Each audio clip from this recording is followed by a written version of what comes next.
I'm Becky Jackson. I'm the Director of Community and Patient Engagement at Nebraska Medicine. So I'm going to talk through some of our community impact, including our community health needs assessment and our ongoing community health improvement work, our community benefit, and Medicaid expansion discussion today. But thank you for having me. A little bit about our system. We are right down the road, most of our main campus at least, but what we look like, 2 main hospitals across the Omaha area at Nebraska Medical Center with our largest academic medical center, 718-bed acute care facility, as well as our hospital in Bellevue with 91 beds, full-service hospital also offering emergency care, and our clinic space. So now over 40 clinics across the Omaha metro area with over 50 specialties and subspecialties. What that translates into, we have over 31,000 discharges each year, about 427,000 outpatient visits, 92,000 ER visits across each year. So seeing a lot of patients, about 8,000 employees across the system as well.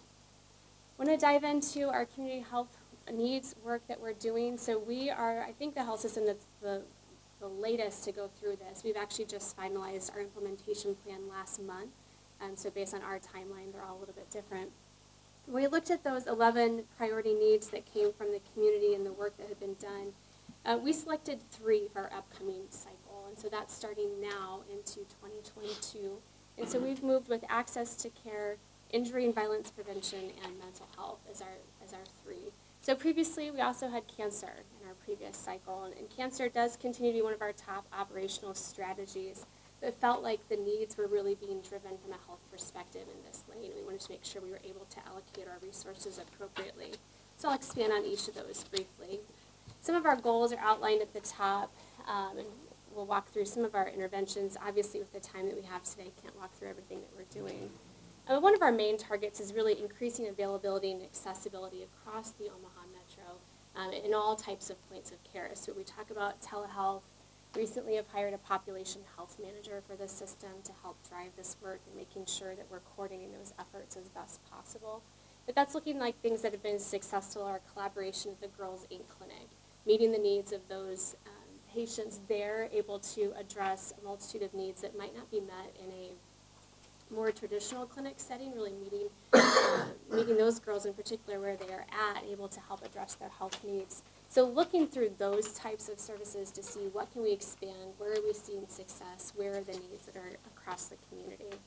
Obviously connecting our patients to assistance with community resources that are available and improving the quality of life are some of our specific goals. Lots of implementation behind that. So some of the interventions are listed here. We recently relocated one of our clinics that had been very close to our campus where we have a lot of access to clinical care down to 13th and Leavenworth. So expanding that access east was not an area that we felt had been fully addressed as much as possible. Also, I think I shared a little bit last year, we've finalized the work now that we've expanded what we're calling the Fontenelle Health Center at 50th and Ames. So we expanded that clinic. It's also moved into our primary care model, our PCMH model, so that we're able to utilize all the services that are there. One of the things that we've really started to see a drive and a need for is increased pharmacy financial assistance, so helping to address those costs, helping our patients to find that support in those areas and what we can do to help drive some of those costs down. As we've talked about, the cost of healthcare and specifically pharmacy costs continue to rise and what we can do to help support both from a political standpoint, but then also just down and meeting with our patients at that level. Methodist mentioned last month, talking about Aunt Bertha in terms of a way that we're expanding contact with our patients in clinics to get access to those community resources. So looking at systems like that are out there, so we're not having to recreate a system or a project or program to drive that work and using what's available in our community.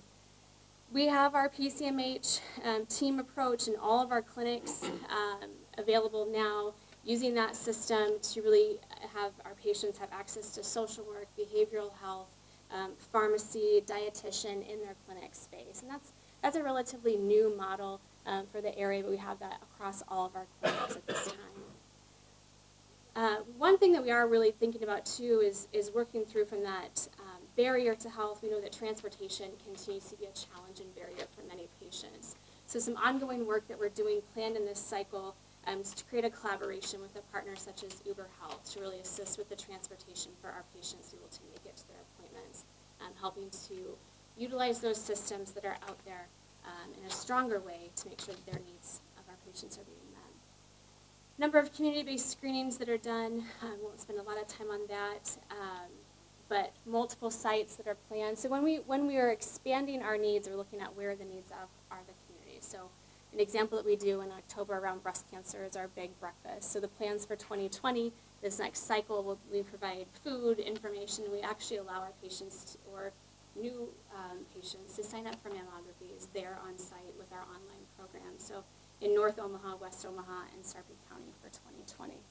One of our biggest expansions in terms of access and then decreasing ED utilization is our immediate care clinic. So just want to spend a brief moment looking at that.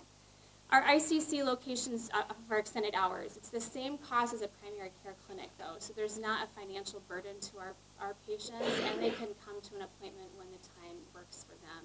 So currently we have 5 ICC locations. So here in the Midtown area, we've got one in Northwest Omaha at Eagle Run, Southwest Omaha at Chaco, Bellevue, Plattsmouth, and then excited to announce that our next site is going to be opening in the next few months at our Fontenelle Health Center. So they will have an ICC or immediate care clinic.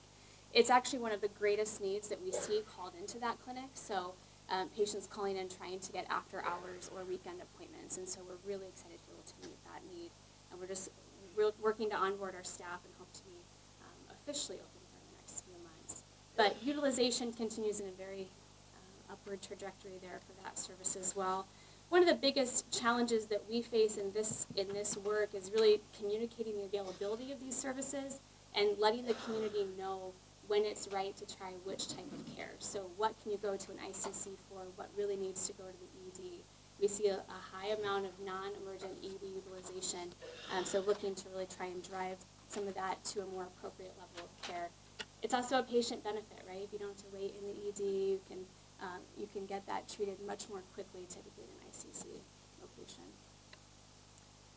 Next priority is injury and violence prevention, so looking at reducing the number of preventable deaths and participating in community initiatives. So in terms of those preventable deaths, specifically poisoning, falls, and motor vehicle, lots of partnerships within the community that do this. So obviously the Nebraska Regional Poison Center is one of our largest partnerships. They're an invaluable resource on poison education and treatment within the community. In terms of some of those community initiatives, there's actually been some news out recently about our Dusk to Dawn program, which is a hospital-based youth violence prevention program. I think I've mentioned that in the past when I've presented. But I just wanted to briefly mention this program has really expanded. We've actually seen over 700 youth now that have come through that program in just a 2-year time frame. So the need is there, the interest is there, and we're striving to expand that program to get that out in more areas. So that's a program where youth come to the hospital, they get to kind of walk through a trauma scenario.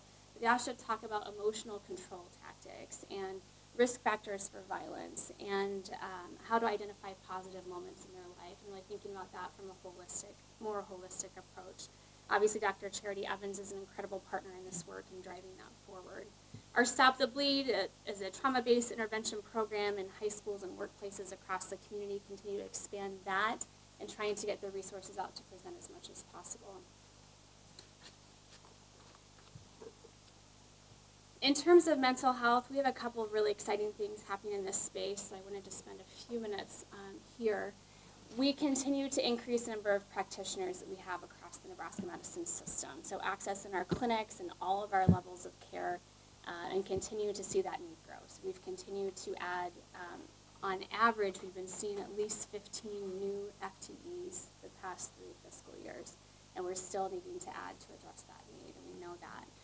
We're also looking at really trying to increase the capacity to treat patients with those co-occurring mental health and substance use problems. Substance use is another priority need across the Omaha metro area. We want to make sure that we're addressing that. And then decreasing the stigma around mental health and mental illness. So mentioned BUILD, very excited about that as a tactic over the next few years, still in that very early process of learning what that looks like. I've mentioned our integrated behavioral health into all of our parent care access. One of our newer programs is the intensive outpatient program. So that's specifically for individuals with co-occurring substance use and psychiatric disorder. So it's a team-based, interdisciplinary team that meets with those patients. And it's really an option when traditional outpatient care is not sufficient to address both sides of those needs. It can be used as step-down care, and it's really addressing a gap that we've seen in the community and in individuals with both sides of that. And then another really significant development in how we provide mental health care is in the development of our psychiatry emergency service. So in the process of getting this operationalized, hiring, we expect this to be open very soon. So for us on our campus, psychiatric and substance use ED visits increased 79% from 2015 to 2019. So it's one of the largest needs that we're seeing come into our emergency room. And so the purpose of this service is to provide rapid assessment and initiation of treatment for patients presenting to the ED with psychiatric needs. They can stabilize symptoms, discharge home, or move to a subacute level of care if appropriate. They're able to stabilize and discharge between 70 to 80% of patients in less than 24 hours. And because of this significant need across the community, sometimes patients are coming to an ED for care and they're sitting there waiting because there's maybe not an inpatient bed, or we're not sure how quickly to be able to diagnose and support that patient. So this will actually be a completely separate emergency room from our current emergency system. It's going to be staffed by a variety of professionals able to care for those patients. It'll provide immediate evaluation and treatment there in a calm therapeutic environment. I hope, but I'm not sure if anybody has experienced an ED before, it's not the most common system or environment. So this will be really designed differently to meet the needs of those patients. And really, most importantly, that we'll accept all patients with mental health needs, regardless of insurance, history of violence, previous admissions, involuntary status, et cetera, as long as they're medically stable. So really excited to tell you more about that as we move forward. That will be opening here within the next year. So expanding, we're hiring for staff currently, and we're really excited to see what this can do to help our patients in that need. I want to move into our community benefit work and show some of the numbers that we've talked about previously, reported online. We've continued to see a significant increase year over year. I'm going to focus on our most recent report, but over $229 million for our community benefit. This is from 2018. So I apologize for a little bit of the eye test there. It always looks better when it's on your computer screen. When we look at that breakdown, uncompensated care is the area in the red on the right side of that pie there. Financial assistance to the uninsured and underinsured of nearly $21 million for this time period.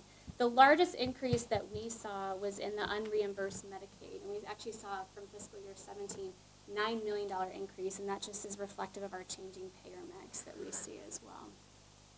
Broader community health is all of the areas in the light blue, looks on the screen. As an academic medical center, our largest community benefit is support of our academic programs operations at UNMC. So we provide that clinical teaching environment for all of their students, and that's a very critical part of our mission. We also provide additional charitable contributions and in-kind donations. So you can see there it's called out in that pocket. Health professions education is another one. Along with that health professions setting, and those hands-on opportunities, really helping to incorporate curriculum into those areas that drive the students into the community.